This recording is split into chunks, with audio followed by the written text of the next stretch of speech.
kasangguni sa pangunguna po ng ating kagalang-galang Konsyal Rod Azores. Palakpakan po natin. Konsyal Adrian Jacinto. Hello. Ang ating pong kagalang-galang ng Konsyal Yunila Manaan.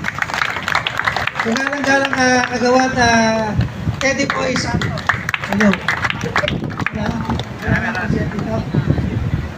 Sa ating pong SK Chairman na Exhibito Clarence Flores, palakpakan po natin. At yung kanina po mga konsyal na narito, yung mga agawad po na SK, tayo na.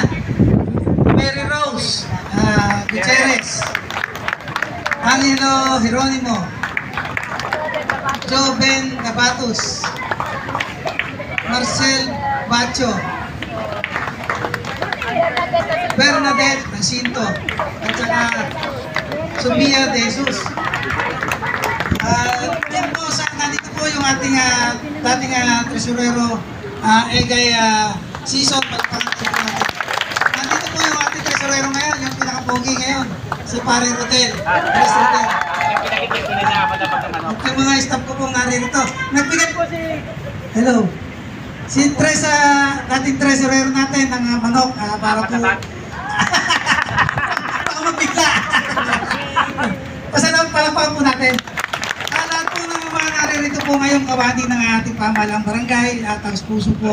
Nagpapasalamat sa inyo sa araw na ito.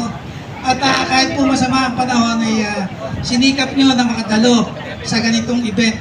Napakalaga po ng ganitong pagsasanay. Subalit, pinalulungkot ko lang po yung ating pong BDRRMO na siyang mag-contact ng seminar. At teka, may magagalit po sa akin. Yung aking asawa po, yung kaisa-isang may bahay. Si Marita Sito, nakalimutan ko eh. Baka makalimutan din ako. Kinalulungkot ko lang po dahil po nagkaroon tayo ng mga hindi inaasahan na baha. Kaya po hindi yata makakadalo yung ating pong BDRRMO. Subalit pinatake po nila sa akin na kahit anuman po mangyari sa ating barangay ng Patubig ay patuloy po ang pagsuporta. Mamaya po darating si Konsyal Gil.